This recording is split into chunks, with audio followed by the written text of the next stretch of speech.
Achei interessante o sistema de ensino deles, para começar, porque eles são focados.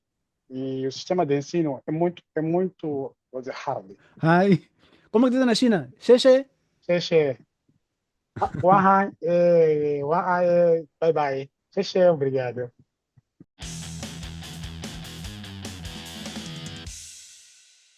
Olá a todos. Hoje recebo Paulo David para o quarto episódio do nosso podcast Moçambicanos na Diáspora. Paulo David é licenciado em Arquitetura e Planeamento Físico pela Universidade de Lúrio. Completou esse grau em 2016 e no ano passado, 2024, concluiu seu mestrado em Gestão de Projetos na Yunnan University of Finance and Economic, na China. E, sob o ponto de vista profissional, trabalhou por vários anos com projetos de arquitetura e também com fiscalização de obras na Espaço Útil, em Nampula, e com um destaque para a fiscalização durante a construção do Centro Cultural Universitário da Universidade de Rovuma. Então, para quem vive em Nampula, se notar falhas aí nessa obra, tem que saber que foi o arquiteto Paulo David que participou na construção. Enfim, ah, depois foi diretor de serviços pela Engitec e também foi docente ou assistente na Universidade de Lúrio e atualmente desempenha funções de técnico de arquitetura nas Forças Armadas de Defesa de Moçambique. Os seus tópicos de interesse para pesquisa incluem o BIM, computação gráfica, arquitetura, tecnologia de construção, gestão, tecnologia de informática, educação financeira, economia, história e psicologia. Arquiteto, seja bem-vindo. E a minha pergunta que eu vou fazer Obrigado. é uma pergunta de contexto. Ah, para um moçambicano comum que viveu praticamente 30 anos em Moçambique e se habituou às coisas do Ocidente. Bom, a África é fortemente influenciada pelo Ocidente. Ah, Coisas comuns que a gente usa, como WhatsApp, como Facebook, como entrar no Google, fazer pesquisa, são coisas que estamos habituadas a elas. Mas na China as coisas não são bem assim. Como é que é para quem se acostumou com Moçambique e com o nosso modo de vida, ir para a China, ter que se adaptar lá e ficar por 2 anos a fazer os seus estudos? Em primeiro lugar, queria agradecer ao arquiteto pelo convite e parabenizar pelo canal e a iniciativa de podermos partilhar ou seja, a nossa experiência na diáspora para os demais que tenham interesse e queiram se aventurar nesse percurso também. É, é meio complicado para quem nunca viveu sem usar o Google primeiro. Nós, quase todo mundo, sem o Google não temos como começar a fazer a pesquisa. Mas eu tenho uma história muito diferente, digo isto porque vou para a China depois do, do Covid, né? Quando eles já abriram a segunda etapa de entrada de estrangeiros na China.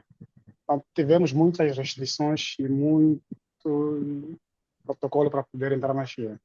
Neste processo de protocolo, acabei tendo experiência porque éramos postos em um grupo que usavam o WeChat. Então, lá haviam pessoas com experiência que já nos davam alguns palpites do que poderíamos encontrar durante o percurso e que poderíamos prevenir ou poder organizarmos antes de entrarmos na China. Digo O, isso porque os voos Desculpa, eram cadastrados, ou seja, os voos tinham. o WeChat é a rede social que se usa para comunicação na China. Ok, isso também quero explicar. O WeChat é uma rede similar ao WhatsApp, mas eu acho que é mais evoluído que o WhatsApp. Ok. Porque digo isto porque ele faz pagamentos, ele faz quase toda a transação econômica comercial, pode fazer do WeChat. E é um aplicativo que é credível na China como sendo uma plataforma de e-commerce, bancária, que podes fazer bolsas, por exemplo, de estudo, podes fazer pagamentos e fazer uma antecipação de voos, marcar viagens, e ter lá alguns seguros, como de saúde, já teres aplicado e teres guardado como se fosse uma bolsa que podes usar em caso de acidente seguro no geral. Oh, Então, é uma certo. plataforma muito para além daquilo que quem não entrou na China não há de poder usar. Só que quando tu entra na China, o aplicativo sozinho reconhece a tua localização e abre uma outra janela diferente daquela que quem está fora da China. Então, é Uau. um mundo, é uma outra experiência. No Japão Entretanto, usam quando nós, o chamado Line. Também tem essas funcionalidades que está a mencionar, que estão no WeChat. E tem a parte da janela para fazer as conversas que fazemos no WhatsApp, mas depois tem todo um conjunto de funcionalidades, assim como estás a mencionar, do WeChat. É muito interessante. Ah, mas eu já tentei uma vez ativar o WeChat no meu celular, com por via de colegas chineses que estavam a estudar aqui. E uma das coisas que fui solicitado logo que eu tentei fazer o login é que deveria ter autorização de um indivíduo chinês que tenha residido no estrangeiro. E tentei fazer o cadastro, mas não certeza, consegui, porque me exigiram outros requisitos que eu não consegui cumprir. E senti que aquela rede social é muito restrita e foi fabricada para ser usada pelos chineses. E há uma ideia de que há um controle que é exercido sobre a plataforma. Não sei se esse meu entendimento é correto ou é desviado. está certo no teu entendimento, creio também que há muita restrição governamental. Eu creio que seja mais por uma questão de invasão de um sistema, como é que eles não querem que seja invadido por um outro sistema, por causa da questão de, vamos dizer, de cópia de tecnologia, para não serem copiadas a sua tecnologia. E com essa restrição, o aplicativo é muito seguro, digo isso porque qualquer coisa que tu partilhas é controlada. Se fizeres algo indivíduo que não esteja dentro da política chinesa, em menos de um minuto vão te banir. Por exemplo, insinuação à rebelião, coisa de gênero. Em menos de um segundo vão te notificar e vais ter que reativar mediante um outro termo de respeito que vão te enviar para poder ver a política. E neste contexto também queria partilhar uma experiência. E durante 40 anos a China nunca teve problemas de rebeliões ou de greves. Mas no nosso tempo, quando acabamos de entrar, acontece que o Mundial de Qatar mostra a imagem com pessoas sem máscaras. Então, os chineses começaram a ver aquelas imagens, criou-se uma revolta, queriam ficar livres, porque havia muita restrição para sair fora. Tinhas que fazer um pedido ao Ministério da Saúde, vinha fazer um teste de Covid na tua casa, e mediante este, depois de 2 dias, tinhas um teste QR Code, verde, Green Code. O Green Code que te facilita tu sair fora, ires nos shops, entrar no transporte público, escanas logo na porta, escana ele vem que tu estás livre de poder fazer ou de transitar ou movimentar. Quando tens o Red Code, que é o código vermelho, que estás afetado com a Covid ou tens os sintomas da Covid, podes, pode ser levado para a quarentena ou pode ser tratamento domiciliar. Então, houve uma rebelião porque todos estes saem fora, tinhas que fazer esse green code, porque estava por aí 30 ramadis por cada teste de Covid. Ao sair e também a voltar, tinhas que fazer esse teste. Então, ele estava cansado os nativos. É quando viram pela imagem de Qatar, começaram já a fazer as rebeliões em grandes centros urbanos, como Xangai, Beijing e Guangzhou. Sim, por acaso acompanhei alguma parte dos tumultos que foram feitos e muita gente ficou surpresa em ver isso, porque sabe muito bem que o regime chinês é muito sério na questão da repreensão de manifestações e rebeliões ou coisas desse tipo. Queria proceder para uma outra questão. Ah, Além desses elementos que eu mencionei, a cultura chinesa, no seu todo, é muito diferente daquilo que nós estamos habituados. A questão, por exemplo, de cumprir com os horários. Bom, em Moçambique, se marca uma reunião para 9 horas, as pessoas chegam às 10 horas. Tens a língua em si, que já é diferente. Não só a língua, mas também os caracteres. Uma coisa é ir para a Itália, por exemplo, mas encontras lá a língua escrita, já, escrita no nosso alfabeto. Ou vais para a Inglaterra, encontras o inglês, mas escrito no alfabeto. Mas a China usa kanji, o que é completamente diferente de qualquer coisa que alguém pode imaginar, do ponto de vista de leitura ou de interpretação. Se olhar, por exemplo, para questões de foco das pessoas, é muito diferente o foco que as pessoas têm. As questões climáticas, também completamente diferente. Como é que foi para si se adaptar no meio desse tipo em que tudo é diferente? Em primeiro, eu não achei diferente porque, como antes disse, estávamos num grupo, cada voo que entrasse na China, eles criavam um grupo no WeChat de viajantes do voo XYZ. Então, passei por uma quarentena. Primeiro fiz teste em Moçambique. Teste de Covid, as clínicas brasileiras recomendados, que me deram um green code para poder viajar para a China. Mas tive trânsito em Etiópia, também tenho que passar quarentena por 3 dias, 2 noites. Então, nesse processo de entrar na China, sair da China, e nesse caminho, temos um grupo de pessoas que já sabiam falar chinês, estudantes também, alguns, e negociantes. Então, já partilhávamos informação e percebi-me que o próprio WeChat, ele traduz, faz tradução de línguas. Então, tu clicas uma pop-up a parte das opções e traduz a descrição ao caractere. Então, facilitou um pouquinho. Também, quando entro na China, fico em quarentena e dediquei-me a aprender mandarim. E ponho um ponto, porque eu fiz um curso em inglês. Então, tínhamos cadeira de mandarim, mas eu estava em Moçambique e não levei a sério. Mas quando entro nos hotéis, que 8 dias de quarentena, primeira quarentena, tive que estudar mandarim via YouTube até, mais estranho. Então comecei com os brasileiros a ouvir qual era a origem das letras. As letras em si têm os seus, provém dos símbolos que a gente observa, né? Por exemplo, o rei, que é pessoa, é quase uma pessoa a andar, são duas pernas abertas, uma pessoa a caminhar. Então, eles levaram aqueles símbolos gráficos e fizeram os caracteres. E uma língua que eu também achei estranha, não tem abecedário. Então, no teu dia a dia vais usando e vais habituando e vais adaptando. O que acontece é que não tem o abecedário e não é uma língua que tem uma formalidade dos verbos conjugacionais. Não existe conjugação verbal do chinês.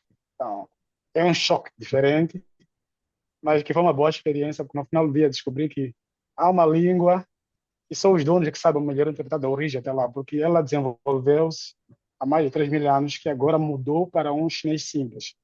Tinha os caracteres mais complicados. E só para desenhar uma letra podia levar 5 minutos ou 2 horas. Quando eu já aprendi isso. Então, eles reduziram o nível de informação em cada caractere de detalhes para fazer o mais simples possível. Porque entre a China também há divisões étnicas lá dentro. E conseguiram unificar-se, ficou o que ficou hoje. Então, não é uma língua que eu acho estranha, porque já me adaptei a ela, consigo perceber, apesar de não escrever e não falar frequentemente, mas algumas informações capto e tento traduzir em português ou em inglês. O que está a falar é como fosse um espelho daquilo que foi a minha própria experiência também. Como sabe, o kanji que se utiliza no Japão, ele é copiado da China. Apesar dos japoneses utilizarem, por exemplo, três tipos de caracteres, usam o kanji, usam o katakana e o hiragana. Mas o katakana e o kanji são praticamente extraídos das letras originais do chinês. Eu não sei como é que chamam o kanji da China. Acho que tem um nome diferente. Mas são aquelas letras, né, dos desenhos que representam aquilo que a gente vê, que é uma coisa muito interessante até, sobre esse ponto de vista. Em alguma vez, quando tu lês, por exemplo, uma frase que tem, por exemplo, vamos lá supor, 5 kanjis, e mesmo se tu não consegues interpretar os 5 kanjis juntos, se consegues encontrar dois que tu reconheces, consegues ter alguma ideia sobre o que está-se a dizer naquela frase ou pelo menos naquela palavra. Então, é uma coisa interessante. Também a minha experiência foi igual. Primeiros caracteres que eu até adotei-me foram os símbolos que eram mais fáceis de procurar na natureza. Por exemplo, fogo. É símbolo de fogo, quase é um fogo. O sol. Sim, tem É o aqueles. sol, mas com sim, aqueles símbolos de. Então, árvore. É quase uma árvore. Só que reduziram a informação dos detalhes. Como somos arquitetos, ainda melhorou mais, porque estava lá a representação gráfica, a gente ia buscar que isso parece com aquilo. A boca. É quase uma boca aberta, que quer dizer, Sim, aquela boca sim, no contexto pode ser sim, dentista, pode ser falar, pode ser gritar, dependendo do que vem a seguir ou depois. Tu tens de traduzir o contexto da informação e não, então tens de decorar, diria decorar, porque aquilo não vais querer dizer saber das coisas, mas decorar a representação gráfica da coisa. E que tem os pininhos, porque eles, quando os chineses quis abrir-se para o mundo, para poder ensinar as outras culturas, a língua deles, tiveram também de adotar o sistema ou seja, o nosso letreiro, que é o romano e latim e companhia. Tá? Eles têm o pinyin. Pinyin é a letra que traduz aquele símbolo, o que nós podemos ler, Ok, a fonética da coisa. Então, começamos já a escrever a fonética por baixo. Para mim, aquele caractere, a sua fonética é esta, que se chama opinião. Então, daí desenvolvemos mais outras habilidades, que é, com base a aplicação, ela tem 5 tempos verbais. Pode ser o, o. Então, tem umas coisas que você descobre o tempo que leva a frase. Quero dizer isto. ok. Quer dizer, a escrita é a mesma, mas a pronúncia é diferente. É diferente. Não é que dita o tempo, o significado. É muito interessante. Mas, Arthur, quero perguntar uma coisa. Quando nós crescemos e ouvimos sobre a China, e sobretudo sobre as coisas da China, muitas das vezes associamos a palavra China à pirataria, ou seja, o antônimo daquilo que é original. Então, tu vai colocar isso para entrar num contexto de formação ou sobre qualidade de ensino na China. Você foi à China, viveu lá, formou-se por via de professores, presumo que sejam chineses, e talvez material didático também de origem chinesa, como eu sei que os chineses são um bocadinho fechados nessa questão também. Quais são os pontos que tu encontras que são muito bem elaborados ou desenvolvidos na China, se for educacional, que poderiam ser copiados para a nossa realidade em Moçambique? Acho que um assunto que eu acho que não sou da educação, mas a experiência da vida às vezes nos obriga a perceber o outro lado. Achei interessante o sistema de ensino deles, para começar, porque eles são focados. Estão a formar um mecanaldo, não estão a formar um mecanaldo para não ser usado. Esse é um contexto que é diferente. Estão a formar 50 arquitetos.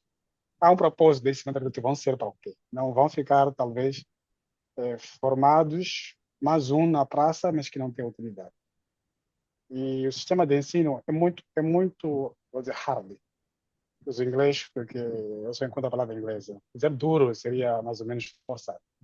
É um sistema de competitividade. E nessa competitividade procuram a maneira mais eficiente ou fácil de fazer a coisa. Por isso que já vamos pôr o pirataria, não é bem isto. Para poderes resolver o problema em pouco tempo. Esse é o desafio dos chineses. Então, eu percebi também nos colegas, eu estava no meio dos chineses, já estávamos numa escola em que tinha uma escola internacional, depois tinha a escola dos chineses, mas o campus era o mesmo. Então, eles são focados numa coisa, temos a árvore no completo, eles não se preocupam com a fruta. Se você focou-se nos ramos, domina o ramo até o ponto de ser especialista em ramos. Agora a fruta, o caule, não é teu foco como tal, porque é perder tempo para ti. Então, tem estratos diferentes de formação que definem o personagem final. Há muita especialização também no contexto deles. É por isso que até eu creio que vemos inovações repentinas. Porque a pessoa focou-se naquele ponto e é o que ele está mais habilitado a fazer e é experiente naquilo. E tem uma outra raiz, que o desenvolvimento econômico da China não é aleatório, é com base nos recursos ou na condição daquele local em que está inserido, aquele contexto, aquele território. Quando vais para as zonas costeiras, apenas um boom de zonas como dizer, industrial, navios em companhia, que são os aspectos que mais fazem a transação comercial entre o exterior e o interior. Quando entras para o interior, tens um pouco do fluxo do, do, de povoação, de assentamentos urbanos, aqui na zona costeira.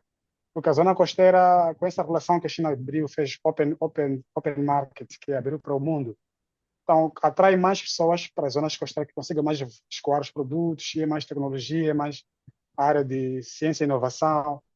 Enquanto no interior é a parte mais ligada à agricultura, um pouquinho de tecnologia de engenharia, como, por exemplo, exploração de recursos, os highways, tudo aquilo que tem a ver com a indústria extrativa está mais para o interior. Agora, a exportação está na zona costeira e temos aquelas que são as cidades históricas, que eles, apesar de estar no interior, não fogem da sua responsabilidade como a defesa, que estão no interior, que estão no da história e das revoluções que aconteceram na China, das guerras entre tribos. E não dissociaram aquele problema de que eles já serão uma zona militarmente dita, como, por exemplo, Nanjing, são cidades caracterizadas por zonas de academias militares. Enquanto as zonas mais costeiras são mais ligadas à national trade, commerce, e-commerce, tem lá a questão do marketing. São essas escolas que estão ligadas àquela zona. Enquanto zonas mais produtivas, a agricultura é o que se mais vê. Então, eles formam com base na necessidade do mercado daquela região. Oh, good. Há um elemento que você mencionou aí sobre ter foco naquilo que você quer fazer. Uma vez eu conversava com um professor japonês, eu fazia venha sobre os modos operando, ou como os japoneses trabalham. São muito empenhados, são muito dedicados ao trabalho. Ele dizia: não, nós não somos os number ones no mundo. Os number ones no mundo são os chineses. Os chineses têm uma regra chamada, não, 997. 997, que significa. Yeah. Esses códigos. Acho que, acho que você pode explicar melhor. Eu já não me lembro bem da regra, mas é uma coisa igual a dizer assim: trabalham 6 dias, 9 horas, e depois 6 meses, depois tem umas férias. Então, eles, mesmo se tu tiveres férias no meio, vão compensar aquelas férias que você gozou. Então, eles têm, é um código mesmo que eu a falar. Já me esqueci bem da teoria, mas é a mesma coisa de ver. Trabalha 9 horas, 6 dias por semana, tem um dia de folga, depois tem outro número, eu não lembro bem, mas deixa eu fazer uma pesquisa enquanto deixa a tua observação se é a mesma ideia, não sei. Sim, pergunto isso para fazer ponto com um outro elemento que nós temos. Se for a notar, ah, é recorrente que em Moçambique, quando há uma empresa chinesa a operar e tem trabalhadores moçambicanos, em algum momento sempre vai surgir algum problema de greve ou queixas por maus tratos dos patrões chineses, no caso, contra os moçambicanos. Eu tenho a minha própria opinião sobre o que, é que pode estar a acontecer em relação a isso, mas eu queria ter a sua opinião. O que, é que acha que pode estar por trás disso? É claro que eu digo, trabalho hard. Eles são trabalhadores, a natureza deles. Yeah, Eles pautam pela produtividade. é isso. A meta deles não é atingir o goal. Em gestão chama-se goal, que é o objetivo que tu tens focado para atingir. É aquele objetivo. Eles trabalham mais atrás do tempo. Primeira coisa, o tempo eles não descartam nenhum segundo que existe. Então tem que fazer aquilo que seja eficiente, atingir a tempo e hora. Porque 1 minuto é um projeto, se você quer entrar na área, né? Os custos que vêm depois disso, tu não vais controlar mais, vai fora do teu controle. Encarece mais o projeto. Se ganhas tempo e já começa a trabalhar na eficiência e na qualidade. Eles pautam muito pelo tempo. Então aí é onde surge já a questão de trabalho árduo, trabalhar com eficiência para poder ganhar tempo e poder ter extra time para fazer uma outra coisa a mais do que aquilo que tu fazes. Mas eles sempre, quando vais num projeto, numa coisa, te dizem, tua missão é esta, tua função é esta, e tua meta é esta até dia X. Não importa se tu vais dormir ou não vais dormir. Eles te querem, se você vai fazer em casa o trabalho, trazer, paga-me bem feito, paga-me a hora e bem feito. Então, isso já é uma cultura deles que, quando vem a Moçambique, eu creio que nós temos uma coisa de ainda começar a exigir pelos direitos, pelas condições, exigir porque precisa de descansar. E eles têm um tipo de trabalho que firmam-se muito nos acampamentos. Quando é para se trabalhar, acampa-se. As pessoas estão lá a ser treinadas, estão lá sempre em training contínuo. E este treino contínuo é para poder também não ser robô, mas também seres humano, que tem capacitações rotineiras, tens algumas formações com base nas tuas dificuldades e vão te desenvolvendo habilidades para poder superar os teus desequilíbrios, né? Vou dizer desequilíbrios. Porque ninguém é perfeito. Então, dá-te um treino focado. Depois terminas, vais fazer. Tens apanha o teu defeito, vão de novo numa formação. É rotina contínua que tu não percebes que estás sempre... E tu sempre estás sempre motivado porque é uma... Treinas de maneira animada, que aquilo é como se fosse diversão. E no final descobres que aquilo foi um trabalho duro, mas não percebi que foi duro, porque eles fizeram uma estratégia de te fazer, na brincadeira, aprenderes e trabalhares até atingir o objetivo. Então, sofremos essa diferença cultural de nós ainda queremos exigir das condições, queremos ainda saber se isso aqui vai me... Assimilação da informação antes de aplicar. Os nossos projetos parece que vêm antes de nós termos tido formação. Nós vamos formando enquanto estamos a aprender a coisa a fazer. Enquanto eles já preveram a equipe, quando acontece o projeto, já estão engajados no projeto. Já treinaram antes, já viram a simulação do projeto, já ensaiaram cenários de evacuação, cenários de caso isso falhar, como é que vocês vão poder resolver este problema. Já estudou todos os cenários e há equipes para cada processo dessa fase. É. E há pessoas que aparecem, trabalham 2 dias e desaparecem. Só para vir comentar um problema que se notou e preveram antes de acontecer.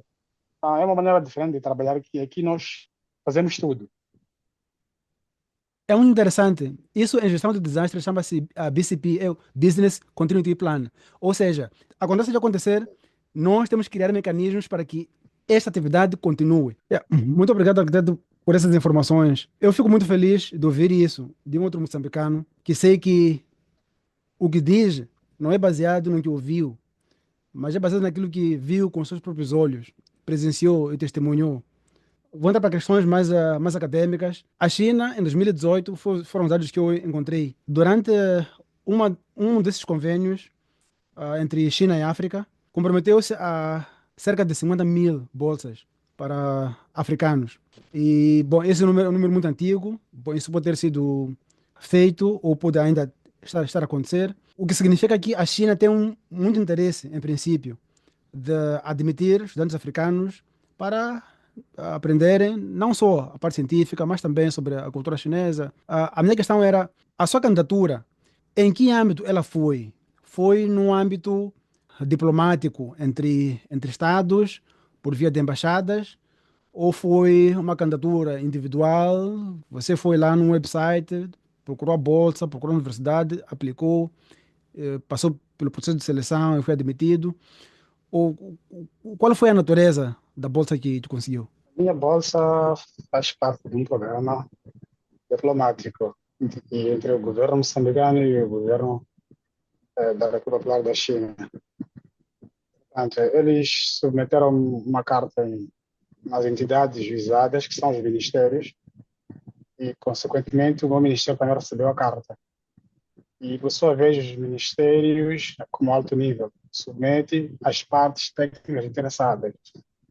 Por exemplo, a mesma carta fui ver no Ministério da Economia e Finanças, fui ver no Ministério das Pescas, Ministério da Defesa, Ministério da Educação e Tecnologia.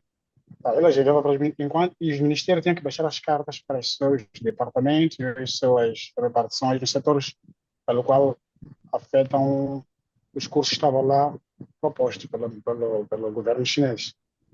Então, neste âmbito, no ano 2020, vi a primeira publicação, parte de um colega, e apliquei. Não fui admitido, mas fui posto stand-by, considero waiting for, estado de espera. Após isso, talvez seja pela Covid, então reduziram o número de candidaturas. No segundo ano, notificaram pela plataforma, porque isto é feito pela plataforma. Após receber a carta, eles têm lá um website, e no website tem os tipos de bolsa. Uma das bolsas é Type B e outra é Type A. O tipo B, tipo A. O programa do tipo B é a bolsa quase dita a bolsa completa, enquanto que o tipo A é incompleta, aqueles não envolve as viagens, apenas envolve a tua entrada na China, o seguro de saúde é contigo, o seguro de alimentação e outros subsídios é contigo e o teu governo, se caso houver uma relação. Quanto ao Type B, que é a bolsa que dá toda completa, desde a acomodação, as viagens, tens direito às viagens durante as férias, uma vez por ano, e aí voltar para o teu país de origem, fazer as pesquisas, ou visitar a família também se puderes, e voltares. Eu concorri a Type B, que é a completa. Eu fui admitido, ela não estava o curso que eu queria fazer, porque mediante estes tipos de bolsa, dentro do programa, tem cursos de inglês e tem cursos de chinês. Eles fazem o teu exame, além do exame, que é candidatura através das notas ou o teu certificado e as tuas notas de formação, o teu desempenho anterior. Também tem a questão da saúde, do taxa de saúde. São os requisitos também essencial. São os testes de saúde e tens um certificado de inglês, por exemplo. Tens também submeter. Assim que a escola te apura, e tem um conselho científico na escola, que ele recebe as candidaturas, eles admitem os perfis que eles acham que queiram e os países, porque nós somos Moçambique, é quase os países. Hum. Em particular, os países que mais têm a sorte de ter mais alunos é, e pelo que eu percebi, a Etiópia e os países quase quase na fronteira com a China. São o Vietnã, Myanmar, Índia e os países asiáticos. Tem mais alunos em relação aos países africanos. Quando países africanos são dois, três, quatro, exceto a Etiópia, que aparece com mais de 10 alunos numa turma normal. Então, eles avaliam os perfis e apuram os seus candidatos mediante os perfis. Agora, cada embaixada notificar as pessoas com base na tua admissão na escola para o segundo exame, que é linguístico. Fazer uma entrevista de mais ou menos 5 minutos para ver a sua aptidão linguística. Depois disso, é enviado já um documento da escola, assim, com coordenação com a embaixada. Este documento é o application form, que é um dos documentos que acho que é Visa, V8, uma coisa parecida, isso, código do documento, que diz que tu tens que aplicar ao visto para entrar na China. Com base neste critério de bolsa, ser demitido como estudante deste programa. Então, aplicas a forma, vais aplicar para o visto, o passaporte, para poderes entrar na China.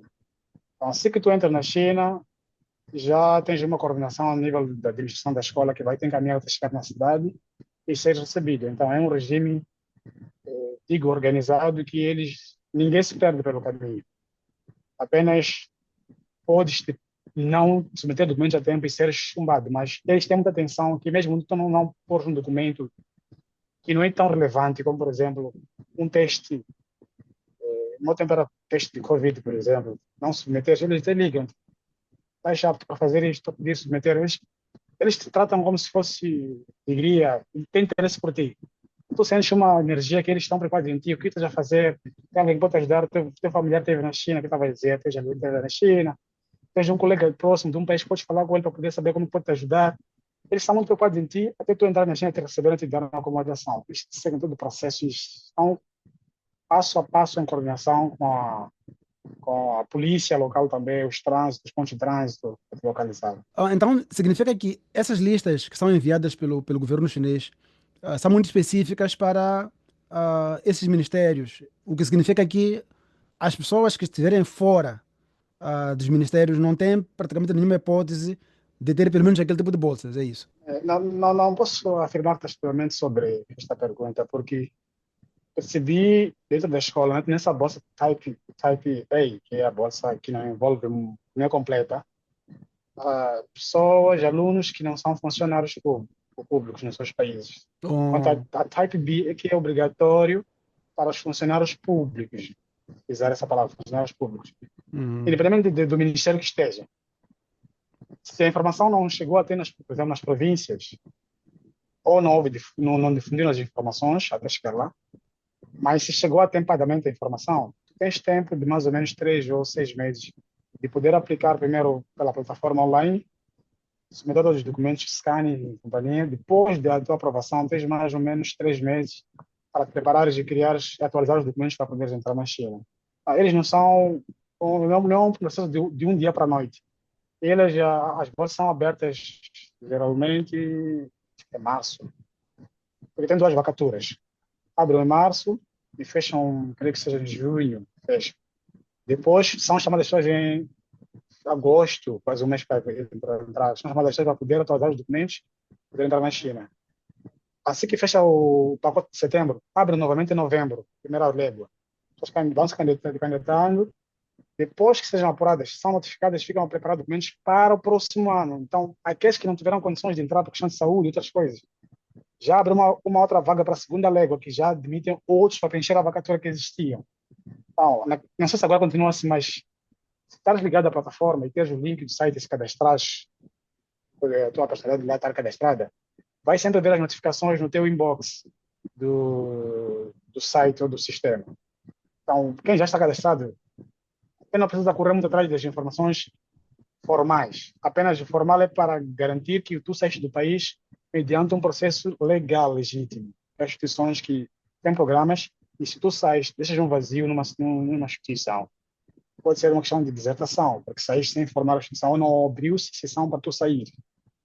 Então, é mais ou menos, o documento é mais formalização do processo. Se não entrou na tua instituição, é a minha experiência, tu não podes sair porque não tem um documento formal pelo qual o Ministério enviou para poder enviar os seus quadros, os seus homens para a formação. Certo, entendo. E no processo de seleção, na sua ah, introspecção, quem que achas que tem a palavra mais importante, ou outra palavra, para decidir quem são os candidatos que devem entrar, e quem são os que podem chumbar? Dentro de todo o processo, a partir da embaixada até a universidade. Eu acredito que quem tem o dossiê final é a embaixada, em coordenação com o Ministério. Digo isso porque não podemos vazar ou seja, estamos numa instituição em que só tem 5 docentes, dar este exemplo de uma escola, e que há programas internos para estes docentes darem aula a certas cadeiras. Então, se eles saiam todos 3 ou 4 ou 5 de uma vez, a escola fica sem funcionamento. Então, tem coordenação a embaixada de diversos a tua instituição, eles dão o veredito final. Mas que as bolsas, posso dizer, perde-se muitas bolsas, as pessoas não concordam, mas não vão porque não há pessoal para poder fechar o teu lugar, ou há ausência de pessoas naqueles setores.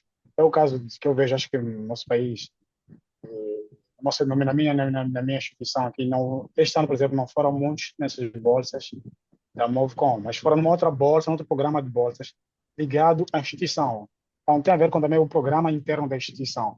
Mas que a China sempre está a prover essas bolsas, eu creio que sempre está a prover. Cada ano existe uma vacatura para nações que têm parceria, cooperação com aquele país. Então, o que significa que há de sempre ter que existir alguém que há de ser sacrificado, né? Para que alguns consigam se formar, enquanto os outros devem segurar, né, o funcionamento normal das instituições de Moçambique. Deixa eu fazer mais um ponto, arquiteto, Sim, antes, sim. antes de avançar para outro ponto.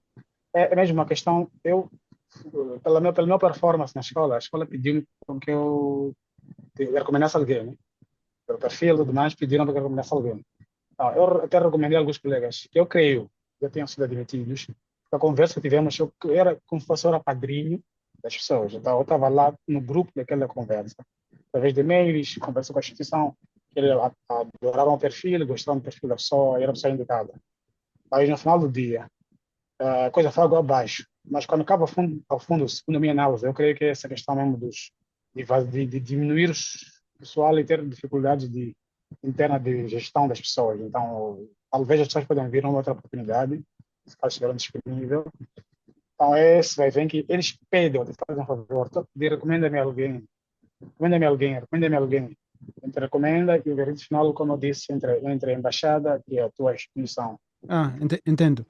E queria falar sobre a sua pesquisa. Qual é a forma de organização da universidade? E queria entender qual é a sua relação atual, por exemplo, com o seu professor. Se você conseguiu criar algum networking, né? O regime de formação, eu acho que é o clássico, é esse nosso que também estamos a usar cá, que nós vivíamos dentro do campus universitário, tínhamos um contacto direito sempre com a escola e docentes. Muitos dos docentes são, uma vez que é campus universitário, eles viviam no campus universitário. Tínhamos essa probabilidade de irmos à casa dele às vezes, conviver com a família, fazer parte da família dele. Essa é uma relação também que eu achei muito interessante. Para além de ser supervisor, era quase nossa ponte entre os chineses e os estrangeiros. Eles sentiam-se muito felizes com isso e fez uma diferença na abordagem de expor a nossa pesquisa de uma maneira mais leve, não como um docente. E de manhã, geralmente, tínhamos aulas nas manhãs e nas tardes. O primeiro semestre foi de manhã, era de tarde e de noite para difuso horário, porque havia colegas que tentavam fazer aulas online. Então, nesse processo, logo no primeiro ano, eles já te arranjam um supervisor, que vai te tutelar no teu trabalho, desde o projeto até o trabalho de dissertação no final do curso. Então, se tu tiveres um supervisor, a sorte de ter um supervisor que vive no campus, é uma mais-valia. Agora, há alunos que, por questão do trabalho de pesquisa, não se alinham muito com a escola, né, no geral. Então, cai num docente que vive, ou supervisor que está numa outra universidade, mas faz parte da escola. Num outro país, terá que viajar ou terá que se sacrificar a fazer, usar plataformas para poder ter os meetings, fazer esta ponte de troca de informação e que às vezes é muito complicado, diferentemente de quem está no campus com o docente. Então, neste vai e vem, eu, em particular, tive uma supervisora, a mais jovem pesquisadora da escola, ela. Estávamos aí nos 30 ou 20 anos, ela. A maior parte da equipe é equipe jovem. Ela é uma das experts em pesquisas. Ele desafiei a migrar para uma área que ela não tinha domínio, mas que talvez ao alto ouviu dizer. Não tive um supervisor engenheiro. E que eu almejava muito que fosse um engenheiro, porque íamos tocar abordagens de engenharia. E na minha sala havia todas as áreas de formações. Psicólogos, sociólogos e outras áreas. Então, minha supervisora era uma pessoa ligada à administração, gestão e e-commerce, que é o comércio, né? Então, ela Eletrônico. é boa em pesquisa eletrônica, é boa em pesquisa, é uma das referências em pesquisas de bolsa de valores internacionais ou nacionais sobre investimentos. E não obstante isso, tu não estás limitado a ter apenas o teu supervisor como tutor. Podes também buscar informações de um ou outro supervisor da área, por exemplo, de ativos e chama-se property development, que são ativos e português seria ativo imobiliário. Ok, é isso, está na Bíblia. Ativos imobiliários. Então, eu também pedi um pouco do auxílio dele, mais um outro supervisor que era o engenheiro que participou na ponte mais alta do mundo, aquela famosa, estava aí na minha província. Ele participou naquela construção. E ele tinha noção do BIM, eu estava pesquisando sobre o BIM. Então, puxei a minha supervisora para uma área que não era a praia dela, e convidei ela a apreciar ela e gostou disso, achou interessante, porque na visão dela, aquilo não era ligado à gestão, na visão dela. E sempre me mandou trocar do tema, 3 vezes, 11 vezes, a discutirmos de forma a lhe explicar o que era o tema e que ela foi se informar e descobriu que, uau, tu estás num tema do futuro, entre aspas. Aqui já é realidade, mas estamos com medo de atacar isto porque é uma coisa para a segurança do Estado. É muito complicado nós darmos informações porque envolve valores já voltados. Trabalhar com BIM é uma área muito sensível, porque estás a mexer com a economia de um país, entre aspas, são edifícios emblemáticos, que alguns edifícios não saem à esfera pública o valor real de investimento, né? E são financiamentos que às vezes não podes publicar, pode. Então eles não usam como uma ferramenta, na China, né? Oficial, mas que é usado lá, as escolas estão a pautar por isso, estão a usar, mas não é como eu estava a dizer, até que talvez inventem uma plataforma deles, um BIM deles, é que podem dizer que estão a usar uma plataforma igual ao BIM que aconteceu agora com o DeepSeek, que já está a criar outra polêmica. Então, eles são muito restritos quanto à questão da tecnologia, não são muito open, dizer que estamos a usar formalmente. Foi mais ou menos o que eu percebi deles. Ah, Então, indo mais para o ponto de pesquisa, era mais biblioteca, ao nosso modo tradicional, não vou esconder, bibliotecas, porque o que não tem falta lá são livros. Eles têm quase tudo que é livro, os livros em inglês, eles têm para nos fornecer como informação do curso, eles têm. E ainda por cima, quando tu chegas lá, dão-te livros. Todas as cadeiras dão-te livros, porque os docentes, a maior parte deles, fizeram curso fora, alguns deles fizeram em Cambridge, na verdade de Cambridge, na Inglaterra. Dava-nos muito livro ligado ao patrimônio, que é uma coisa que aprecio bastante, que alguns rastros que nós usamos na construção, sabemos explicar de onde é que vem. Acabei vendo naqueles livros que ela trouxe, e tem dados que as escolas estudaram, desenvolveram como aquela percentagem, por exemplo, a percentagem de 10% do serviço de arquitetura. Eu sempre questionava como é que vem esse 10%, que é difícil cobrarmos em Moçambique com esses 10%, porque não temos mais ou menos uma base. Mas aquele livro já vem os rastros desde o solo, o rácio do custo do solo, que vai influenciar em quanto por cento no custo da obra, todo estudo de viabilidade para a implementação de uma construção num sítio. Aquele livro te dá indicadores que usas como referência para poder definir o valor global da construção, até desde o assentamento, a realocação das pessoas. O livro já tem esses indicadores que eu achei interessante. Estava que era algo que lançou-se como um dado, mas eles têm um estudo que explica esses indicadores, que é difícil no nosso contexto urbano trazer, porque não temos os planos que definem ou seja, não tem uma instituição, acho que eu, né, que define o valor da terra em cada área mediante os serviços que eles provêm. Eu não sei se existe uma instituição em Moçambique, mas tentei procurar, apanhei uma organização que só fala sobre isso, mas não está muito profundo nos dados como esses números exatos. Então, talvez compre essa informação, ao menos, que é até esse ponto. Mas tentei fazer uma pesquisa ligada a isso, que não cheguei até ao fundo de perceber como é que podia ter essas informações sobre os pontos urbanos, quais eram os custos. A gente lança com essas empresas imobiliárias, mas não vi ainda uma base sólida. Uma organização que diz que define os preços, isto, aquilo, as regras gerais. Não percebi bem. Até onde? Certo. Queria recuperar duas coisas que você disse antes. Primeiro, que a sua bolsa ela permitia ter viagens de regresso a Moçambique para fazer levantamento de dados. E segundo, que na China havia limitações, né, de uso do BIM, já que eles não adotam isso formalmente. No seu caso, a sua pesquisa fez em Moçambique ou com informação de Moçambique ou foi tudo baseado com dados da China? Por ser uma área muito nova, poucos países têm pesquisas profundas ou com uma idade, uma idade, vamos dizer, muitas pesquisas são de 2011 para cá, no caso do mundo. E se tratando de tecnologia muito, tecnologia no geral, a informática, ela é muito flexível, muito rápida. Em um segundo, altera-te que tu não consegues controlar o próximo passo, se não estiveres sob o controle dela. Então, não tem muita pesquisa que pode se assentar no passado para querer se apegar como outras ciências humanas. Hum. Ela está sempre em pesquisas atuais. Então, em Moçambique não encontrei muita informação atualizada, apenas encontrei uns dados ambíguos, que era mais ou menos do edifício do Centro de Conferências de Sano, uma Ah, informação ambígua, que só disseram, foi dito que usaram, mas não tem uma pesquisa científica para podermos usar como base de estudo ou de poder discutir na academia. Encontrei também um trabalho de um jovem que fez em Songo, sobre umas casas que construíram lá. Falou um pouquinho ambiguamente, mas um trabalho científico, de engenharia científica, que levou a informação do Brasil e citou alguns autores que foi aplicar.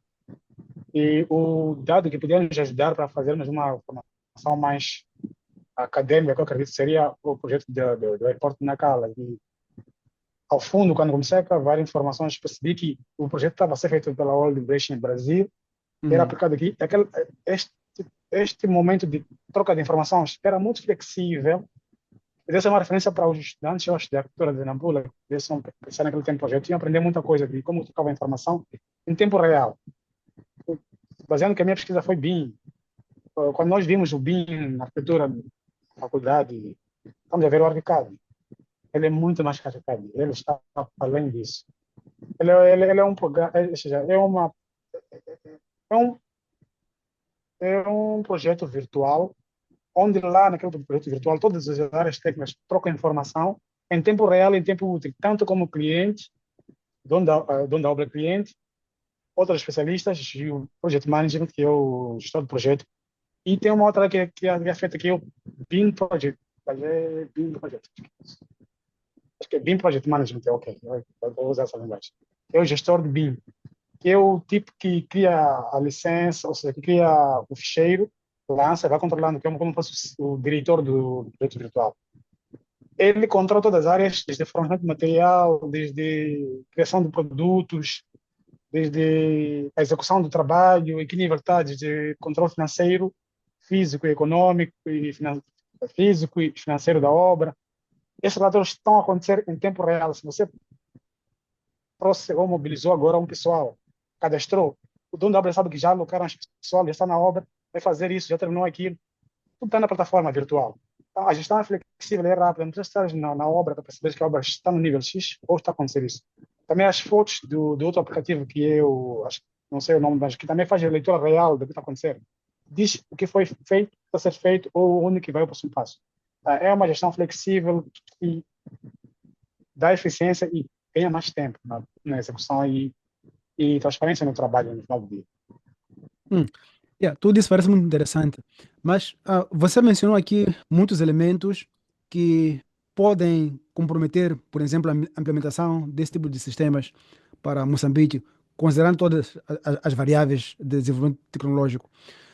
Na sua visão, como é que acha que, com o seu conhecimento, com a sua experiência, pode tentar influenciar os moçambicanos a utilizarem esse tipo de sistemas? Influenciados, estamos influenciados na área da academia, porque, como disse o arquiteto Miguel numa das entrevistas, quando a Visa vem de Moçambique, parece um país perdido. Hum. Mas nós estamos um pouquinho ousados em testar as coisas. Isso é uma valia que nós temos como moçambicanos. Somos ousados, talvez não testados, para podermos provar o nosso valor. Eu percebi que até o mesmo os meus docentes não tinham domínio do aplicativo, domínio, além dos engenheiros que tinham domínio. E puxei a minha supervisora para poder ler mais sobre isso e se achou interessante e gostou da minha pesquisa. Então, como influenciar, já estamos influenciados, já somos viciados, quase até já nem dizemos já não, é do arcade, já somos os, os expertos nisso. O que podemos fazer, talvez, na minha opinião, é adotarmos os mecanismos, as ferramentas para usar-se com regras, como os RGE, os outros documentos que precisam ser atualizados para implementar este aplicativo dentro das leis e normas, para dar limites até onde vai isto, até onde pode não ser viável. Questão de segurança. Porque uma informação está em nuvens, não temos controle de muitas das nossas plataformas em nuvem.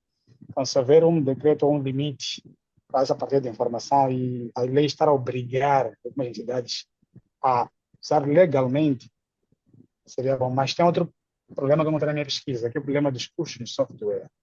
Os softwares são Hum, muito caros e o que faz com que muitos não migram para este software ou para os softwares que estão ainda atrasados no AutoCAD, que são bem as linhas e outras coisas. É o medo dos updates que eles fazem anualmente. Então, esses updates obrigam todos os dias a fazer renovar a licença e são custos que até no teu investimento não conseguiste arrecadar o valor de compra de software. E para além dos updates que eles fazem anualmente, tem também a questão do medo à mudança. É isso que eu vou dizer, medo à mudança, que afeta a idade dos nossos mais velhos, que quando vem arcade dizem, está no arcade, linha, já está. Mas a eficiência do trabalho que tu faz quando vais para lá com a tua experiência de tu podes ser arquiteto, sim, sem ter os BIM, mas orientar os BIM, os cadistas, os chamados desenhadores. Pode-se fazer esta ponto para evitar excluir os mais antigos que não dominam as ferramentas. Eles ficam os sêniores, nós ficamos os júniores já trabalhando as ferramentas. Com o tempo eles vão tentar, talvez, a natureza, né? Ou vão ter que adaptar-se ou vão ter que tornar-se mais literários do que executivos. E assim em diante, com leis forçadas, vamos criar uma base em que todo mundo tem uma linguagem única. Os pontos que a gente usa, alguns indicadores que a gente usa nos aplicativos, poderá ter uma norma baseada no GISO, né, que tem acho que tem um documento que se vai é muito curto, que aborda internacionalmente sobre o BIM, mas não é executivo, são apenas linhas gerais. Então, carece muito também de leis internacionais para poder fazer face a este sistema, tornar-se um boom, que seja acessível a todo mundo. yeah, mas nós temos sorte, pelo menos temos um arquiteto que tem uma pesquisa já e tem algumas ideias um bocadinho mais aprofundadas sobre o nível científico em relação a essa área. E acho que vai tentar influenciar os outros, né, a tentar seguir o caminho. Já estamos a ficar sem tempo, temos apenas 7 minutos. Queria lhe pedir para, talvez, em jeito de conclusão, deixar alguns conselhos, né, para o pessoal sobre o que devem considerar, a escolha da universidade, o tempo, quando ir, o lugar, por exemplo, onde ir estudar, se, por exemplo, recomenda a China ou se tem outras opções que recomenda, se conhece plataformas que circunstancialmente ou talvez de forma recorrente publicam vagas, como já mencionou aqui, que há um tipo de bolsas aí que lança chamados 2 vezes ao ano. Em geral, eu recomendo que, a primeira coisa, não necessite de lições. Quem sonha ir para fora ou aprimorar o seu conhecimento é um desafio, largar o país e ir para a diáspora, mas não percam aquilo que é o vosso sonho e continuem a batalhar. As pessoas existem no caminho, vamos encontrar. Estamos ligados àquilo que é o nosso foco, como você pode focar-se. Vamos cruzar as pessoas desta linha. Então, preparar documentos, primeira coisa, ter documentos preparados, que é a tradução dos documentos. Para caso de ir à bolsa em um país de língua diferente, traduzir os documentos a tempo e hora, com tradutores já conhecidos, que tem que ter um termo de responsabilidade nesta tradução.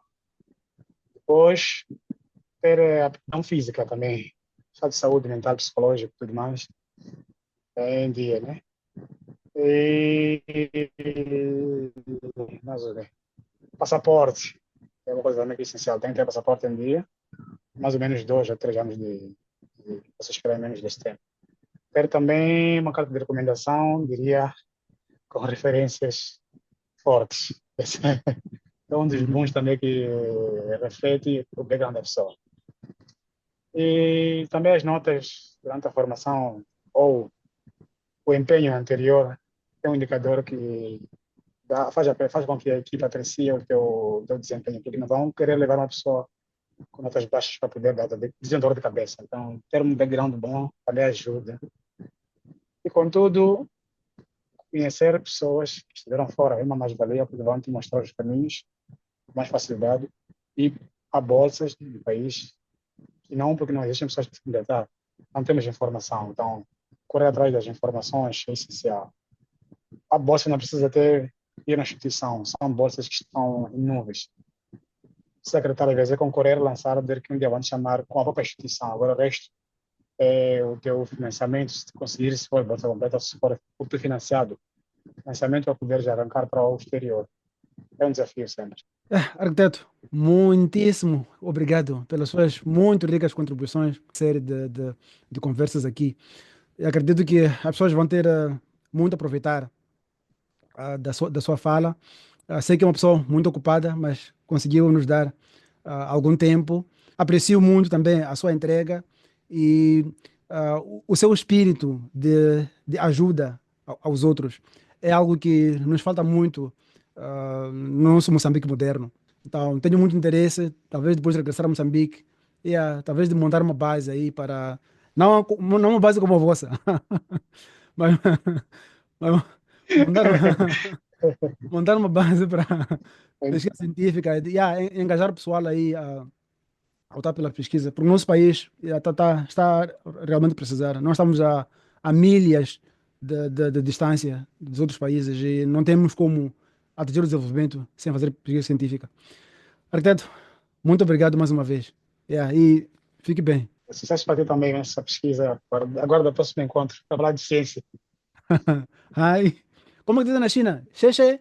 Xexê. Bye bye. Xexê, obrigado. Ok. Aqui dizem. Wahan, Aqui dizem. arigato. Osakara sama desta. Ou sayonara. Sayonara é tata. Osakara sama desta quer dizer muito obrigado pelo seu esforço, pelo seu empenho, pela sua dedicação. Osakara sama desta.